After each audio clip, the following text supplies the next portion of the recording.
The air in the Mason County courthouse was a physical thing. It was thick and stagnant, smelling of old paper dust and the faint, metallic tang of desperation that clung to the worn wooden benches. Sunlight struggled through tall, grimy windows, illuminating dancing dust motes in shafts of hazy yellow light. The incessant, low hum of an ancient air conditioning unit did little to combat the oppressive Georgia heat, serving only as a monotonous soundtrack to the slow grinding of the wheels of justice, or what passed for justice in this corner of the world. Imani Wallace sat on one of those benches, a lone island of stillness in a sea of nervous shuffling and whispered anxieties. She wore a simple charcoal gray pantsuit, the kind of thing one might find on a clearance rack. It was clean and pressed, but unremarkable, designed to be overlooked. Her hair was pulled back in a severe bun, and she wore no makeup, no jewelry save for a plain functional watch on her slender wrist. To any casual observer, she was a legal aid attorney, perhaps, or a social worker. Someone on the periphery of power, not at its center. This was by design. Her posture was perfect, her back a straight line against the unforgiving wood. Her hands rested in her lap, one loosely curled over the other. But her eyes missed nothing. They swept the room with an unnerving analytical calm, cataloguing the peeling paint on the walls, the weary slump of Judge Patterson's shoulders behind the elevated bench, the nervous tick of the young prosecutor. She measured the cadence of the court clerk's voice, the precise angle of the American flag, the subtle power dynamics playing out in glances and whispers. Then the doors at the back of the courtroom swung open with a loud bang, and the atmosphere shifted. Sheriff Dale Brody filled the doorway. He was a big man, not just tall but wide, his bulk straining the seams of his khaki uniform.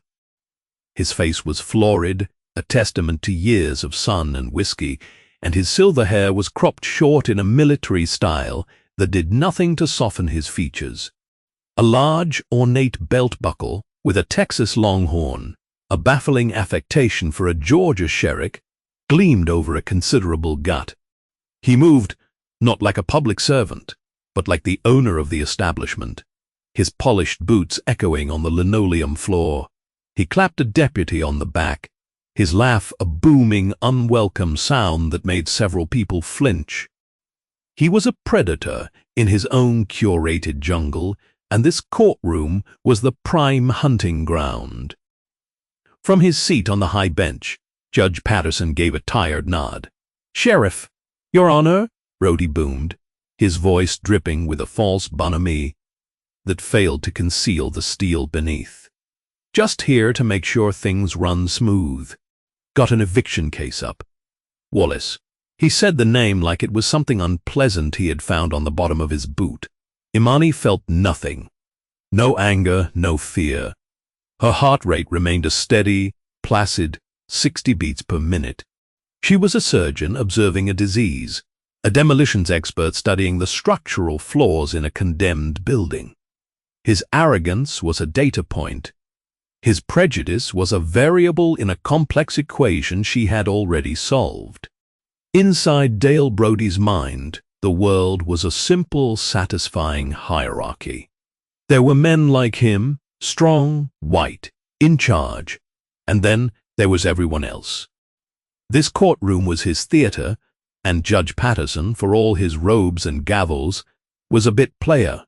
Brody ran Mason County, and everyone knew it. He saw the woman in the gray suit, barely registering her beyond a flicker of dismissive assessment. Some do-gooder, he thought, probably here to cry about her client. The thought was amusing.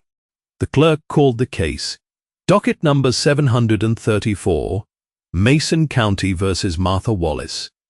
A frail, elderly woman with skin like wrinkled parchment and eyes clouded with cataracts. This was Imani's aunt, the woman who had raised her after her parents were gone, who had worked 2 jobs to make sure Imani had books to read and a quiet place to study. Imani watched as the county prosecutor, a young man named Evans, who looked barely out of law school, laid out the case. It was a simple, brutal affair. Missed tax payments, a reverse mortgage that had come due, a blizzard of paperwork an 80-year-old woman could never hope to navigate. Judge Patterson sighed, looking over his spectacles at Martha. "Ma'am, it says here you've been served multiple notices." Martha Wallace leaned toward the small microphone. "I tried to pay," she whispered, her voice thin and reedy. "I sent what I could." "Jeffrey, it doesn't go as far as it used to." Sheriff Brody chose that moment to step forward. He leaned one hand on the prosecutor's table, projecting an air of casual authority. "Your Honor, with all due respect to the lady," he began, his tone oozing condescension, "my department has been dealing with this for months. We've been patient, but the property's a mess. It's becoming a blight." He was lying. Imani knew for a fact that the property was immaculate. Her aunt spent most of her days tending her small garden. Brody continued, warming to his performance. "Frankly, we can't have folks just deciding not to pay their way. It's not how we do things here. It sets a bad example." He looked over at Martha, a cruel smirk playing on his lips. "Time to move on, auntie?" The derogatory term, delivered with such casual cruelty, hung in the air. Imani's expression did not change, but inside her mind, a switch was flipped. The final piece of data had been collected. The observation phase was over. From his perspective, Brody was simply tidying up. This old woman was a nuisance, her land more valuable without her. On it, a developer, a friend of his, had already expressed interest. This was just business, wrapped in the convenient flag of law and order. He glanced at the quiet woman in the gallery again. She was staring at him, not with anger, but with an unnerving placidity. It irked him. People were supposed to fear him, or at least respect his power. Her stillness felt like a challenge. The judge seemed ready to rule. He shuffled his papers, his face a mask of weary resignation. "Miss Wallace, I'm afraid the law is quite clear on this matter." This was the moment. The system, as it stood, was about to devour her family. And the man orchestrating it was preening in the center of the room, confident in his untouchable power. The escalation began subtly. Brody, not content with his testimony, began to pace the area in front of the bench. He'd interject with comments while the prosecutor spoke, little asides meant to poison the well. "That's right," he'd mutter loudly, or, "See, what did I tell you?" Judge Patterson did nothing to stop him. Imani watched him, her focus absolute. She saw the way his deputies mirrored his swagger, their chests puffed out. She saw the way the court clerk avoided his eyes. She saw the fear he cultivated, the way it had seeped into the very foundations of the building. This wasn't a courthouse, it was a fiefdom. During a brief 5-minute recess, Imani stepped out into the hallway. The air here was marginally cooler. She pulled out her phone, a simple nondescript model. A single text message was waiting. It was from a number labeled Marcus. The text read, "He's running his mouth. You sure you want to do this? There's no coming back from it." Imani's fingers moved swiftly over the screen. She typed a single word in reply. "Ready." She hit send and slipped the phone back into her pocket. There was no hesitation, no second guessing. For the last 6 months, she had lived and breathed this plan.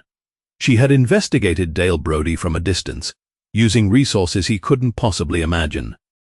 She had compiled a dossier thick with witness statements, financial records, and evidence of systematic corruption that stretched back a decade. But she knew a file was not enough. To truly break a man like Brody, you had to dismantle his pride. You had to do it in his arena in front of his people, using the very power he held so dear. When court resumed, the end seemed near. Judge Patterson looked down at Martha. "Ma'am, I am prepared to issue the order of eviction, effective in 48 hours. A quiet sob escaped Martha's lips. That was the cue. Imani stood up. Her movement was fluid and silent, drawing every eye in the room. "Your Honor," she said, her voice perfectly modulated, calm and clear, carrying effortlessly through the stuffy courtroom. "Permission to approach the bench?" Imani stated simply. Sheriff Brody, who had been smirking by the bailiff station, turned slowly. His eyes narrowed. This was the quiet woman from the gallery, the one who had been watching him. The audacity of her interrupting the proceedings. He saw her not as a person but as an obstacle, a challenge to his authority. This little girl thinks she can play lawyer. He thought, a surge of irritation and perverse pleasure rising in him. He was going to enjoy this. He moved to intercept her, planting his large frame directly in her path. The scent of stale coffee and cheap aftershave radiated from him. He loomed over her, using his size as a weapon of intimidation. "Sit down, girl," he barked, his voice a low growl. The courtroom went dead silent. This was not a request. It was a command from the man who ran the county. "This ain't your business. Court is in session." Imani did not flinch. She did not even look at him. Her eyes remained fixed on Judge Patterson, a silent appeal to the supposed impartiality of the bench. Brody's face began to flush with anger. Her refusal to acknowledge him, to cower before him, was an intolerable act of disrespect. He reached out and placed a heavy hand on her shoulder, intending to physically push her back toward the gallery. The fabric of her simple suit was rough beneath his palm. "I said, sit down," he repeated, his voice dropping to a menacing hiss. He felt a deep, satisfying thrill. This was power. The ability to control, to command, to physically move people who displeased him. He glanced at Judge Patterson, expecting a nod of approval, a sign that he should remove this disruptive element. The judge merely looked on, a flicker of discomfort in his eyes, but he said nothing. His silence was consent. Brody's smirk returned wider and more cruel. He leaned in closer to Imani, his voice low enough that only she could hear. "You're out of your league, sweetheart. This is the big leagues, and you just struck out." He was so certain, so utterly, blindingly confident. He believed he was delivering the final crushing blow. He was putting this upstart woman in her place, reasserting the natural order of his world. He had taken the bait. He had escalated the conflict from procedural to physical. He had crossed a line he did not even know existed. And in that moment, as his hand pressed down on her shoulder, he sealed his own fate. She did not resist his push. She stood rooted to the spot, a pillar of unyielding calm. The weight of his hand on her shoulder was nothing more than a minor inconvenience. Then she spoke. Her voice, when it came, was not loud. It was not angry. It was something far more dangerous. It was precise. "Your Honor," she said, her gaze still locked on the judge, completely ignoring the man touching her.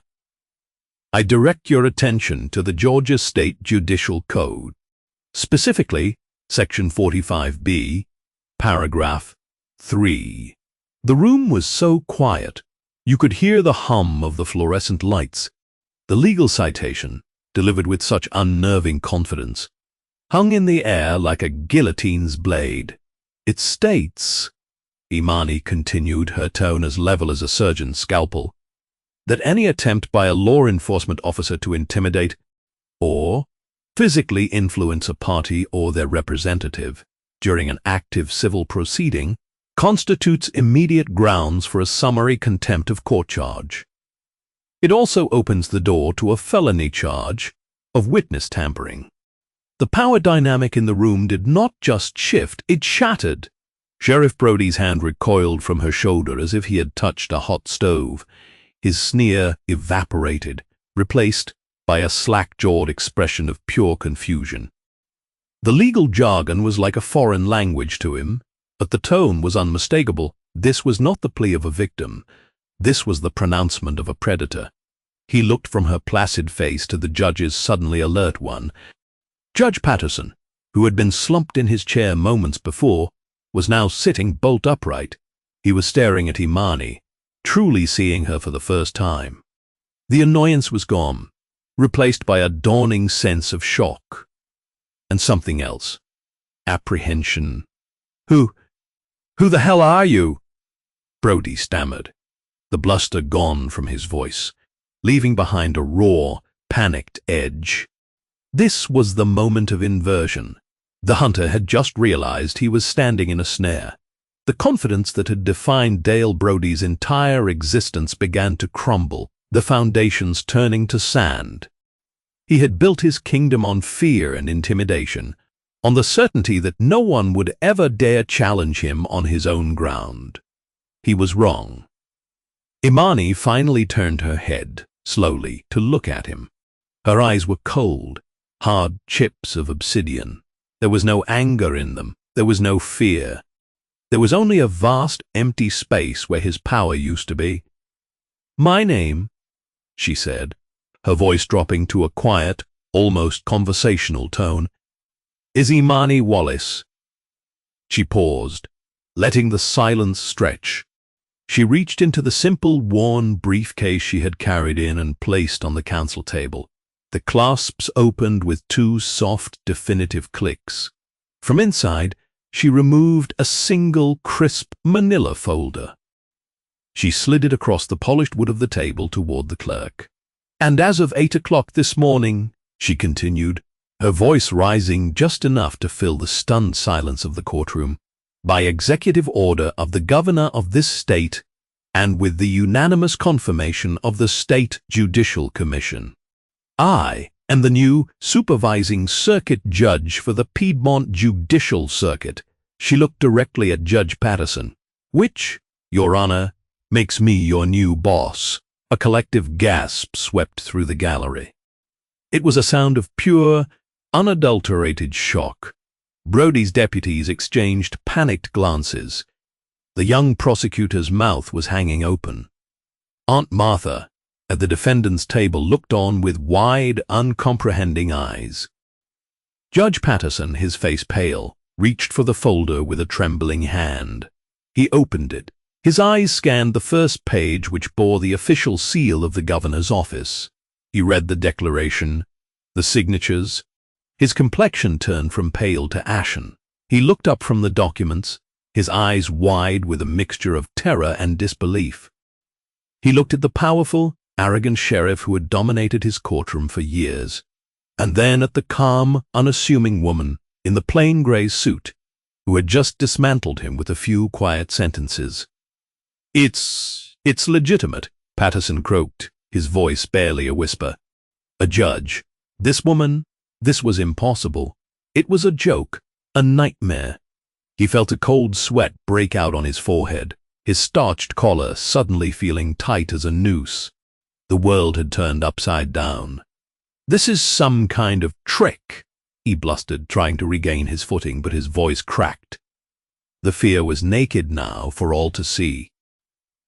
At that moment, two men who had been sitting quietly and unnoticed in the back row of the gallery stood up.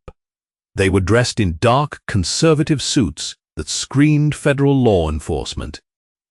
They moved with a calm, deliberate purpose, walking down the central aisle toward the front of the courtroom.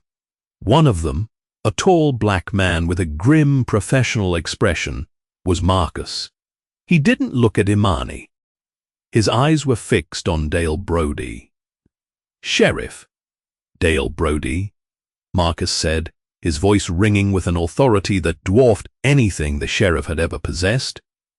"My name is Special Investigator Marcus Thorne. You are the subject of a state and federal corruption investigation." The second investigator moved to Brody's side. "You are hereby relieved of duty effective immediately," he said, his hand already reaching for the sheriff's holstered sidearm. "You will surrender your weapon and your badge." He looked desperately toward his deputies, his eyes pleading for them to do something, to stop this, but they stood frozen, their faces a mixture of fear and confusion. They were cogs in a machine, and the machine had just been taken over by a new operator. Their loyalty to Brody evaporated in the face of a higher, more legitimate power. The investigator unclipped Brody's gun from his belt. Marcus held out his hand. "The badge, Sheriff." With a shaking hand, Brody unpinned the tin star from his chest, the star that had been the symbol of his absolute power. It felt impossibly heavy. He dropped it into Marcus's outstretched palm. It made a soft, pathetic clinking sound. The investigators turned Brody around and cuffed his hands behind his back with swift, practiced efficiency. The metallic ratchet of the handcuffs was the loudest sound in the silent room. As they began to lead the disgraced, sputtering man away, Imani took 2 steps forward. She stopped directly in front of him. She leaned in close, so close that her next words were a ghost of a whisper, meant only for him. "You said I was out of my league," she murmured, her voice terrifyingly quiet. "You were right."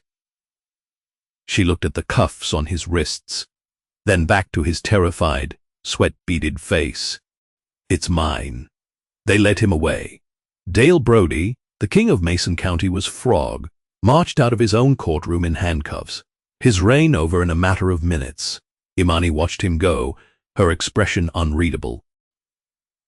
Then she turned her attention back to the bench. She looked at the stunned Judge Patterson. "Your Honor," she said, her voice returning to its formal, clear tone, "I believe we have a motion to dismiss." Patterson, looking like a man who had just seen a ghost, could only nod mutely and stammer, "Yes. Yes, of course. Case dismissed." The fallout was not a storm. It was a nuclear winter. The arrest of Sheriff Dale Brody was merely the first domino to fall in a long, intricate line that Imani had spent months setting up. His public humiliation in the courtroom was the spectacle, but the real work was in the mountain of evidence. Marcus and his team immediately seized from the sheriff's office, his home, and his secret safety deposit boxes. The narrative of his ruin was told in a series of damning headlines that spread like wildfire, first across the state, then across the nation. SCHRIF, KEKING, PIN, BUSTIDIN. Racketeering, extortion, money laundering, witness tampering, conspiracy to violate civil rights. The investigation revealed a deeply entrenched system of graft and abuse. He had been taking kickbacks from a private prison contractor for years, ensuring a steady stream of inmates through discriminatory and aggressive policing. He had extorted local business owners for protection money. He had used the asset forfeiture laws to seize property and vehicles from minority residents on flimsy pretexts, selling them at auction to his cronies for pennies on the dollar. His life disintegrated with breathtaking speed. His expensive legal team, upon seeing the sheer volume of irrefutable evidence against him, dropped him as a client after he could no longer pay their exorbitant fees. His assets were frozen. As part of the RICO investigation, he was forced to rely on a court-appointed public defender, the very type of lawyer he had openly mocked for years. His wife of 30 years filed for divorce the week after his indictment, citing irreconcilable differences and making it clear in a public statement that she had no knowledge of his criminal enterprises. His friends, the powerful men who had laughed at his jokes and benefited from his corruption, abandoned him instantly. His phone calls from jail went unanswered. He was a pariah, a liability. Stripped of his uniform, his swagger, and his power, he was just a paunchy, balding man in an ill-fitting orange jumpsuit. He watched as dozens of people he had terrorized over the years took the stand to testify against him. Their voices, once silenced by fear, were now clear and strong in the federal courtroom, protected by the very system he had twisted for his own gain. He was convicted on all counts. The judge, a stern woman from Atlanta, delivered the sentence without a trace of sympathy. "You took an oath to uphold the law," she said, looking down at him with contempt. "Instead, you became the law, a law unto yourself. You were a cancer on the community you swore to protect." He was sentenced to 20 years in federal prison, with no possibility of parole. He lost his badge, his freedom, his family, and his pension. The kingdom he had built on fear had crumbled into dust, and he was left with nothing but the 4 gray walls of a prison cell. The cleansing of Mason County did not end with Brody. His entire command staff was fired. The sheriff's department was placed under a federal consent decree, a sweeping oversight program designed to root out the last vestiges of his corrupt culture.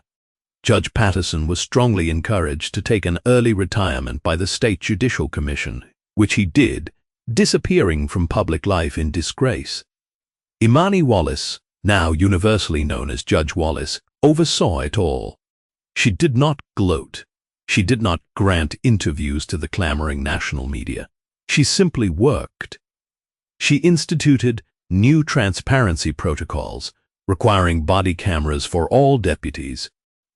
She reviewed hundreds of old cases, overturning dozens of wrongful convictions that had Brody's fingerprints all over them. Her Aunt Martha got her house back. The county was forced to pay her a substantial settlement for damages and emotional distress. The developer who had been scheming with Brody to buy her land was also indicted, his plans turning to ash. 6 months after the day Dale Brody was led from the courtroom in chains, Imani sat in her new chambers. It was the same courthouse, but the room itself was transformed. The dusty, neglected space that had belonged to Judge Patterson was now bright and organized. The grimy windows had been washed, and sunlight now streamed in, illuminating shelves filled with law books instead of clutter. She was on the phone, her chair swiveled to face the large window overlooking the town square. "How is he adapting?" she asked, her voice low and calm. On the other end of the line was Marcus. "He's not," Marcus replied. "He's in the general population. The other inmates found out he was a cop. He's learning a new definition of law and order." The hard way. Imani was silent for a moment, absorbing the information. There was no satisfaction in it, only a grim sense of finality. Justice had been served. "They forget," she said softly, more to herself than to Marcus. "They put on the robe or pin on the badge, and they forget it's supposed to be a burden, not a crown. They think it makes them kings." She looked out at the people walking through the square below. They were walking a little taller now. The air in the town felt lighter. "It's a symbol of service," she continued, "not of power." "You showed him the difference, Judge," Marcus said. "One man, Marcus," she replied. "There's always another one waiting." She listened for a moment, then nodded. "I know. There's more work to do." She ended the call and swiveled her chair back to her large mahogany desk. A stack of new case files sat waiting for her. She pulled the top one toward her, opened it, and began to read. The fight for justice was not a single dramatic battle. It was a long, grinding war, fought one case at a time, and Judge Imani Wallace was just getting started. What an incredible story of karmic justice. Judge Imani Wallace proved that true power isn't loud, abusive, and arrogant. It's quiet, prepared, and righteous. Sheriff Brody thought he was untouchable, a king in his own little kingdom. But karma came for him, and it was wearing a black robe. He learned the hard way that the law is a shield for the innocent, not a sword for the corrupt. If you loved watching this arrogant sheriff get exactly what he deserved, please smash that like button right now. It really helps the channel grow and allows us to bring you more stories just like this one. And be sure to share this video with anyone who loves a satisfying story of karma, where the bully gets put in their place. Once and for all, we all know someone who needs to see this. Most importantly, don't forget to subscribe to the channel and hit that notification bell so you never miss out on our daily drama and revenge stories. We post new videos every single day, and you won't want to miss what's coming next. Let me know in the comments below, what would you have done if you were in Judge Wallace's shoes? What would your very first act have been after taking that bench? I read all the comments, and I can't wait to see what you guys have to say. See you in the next video.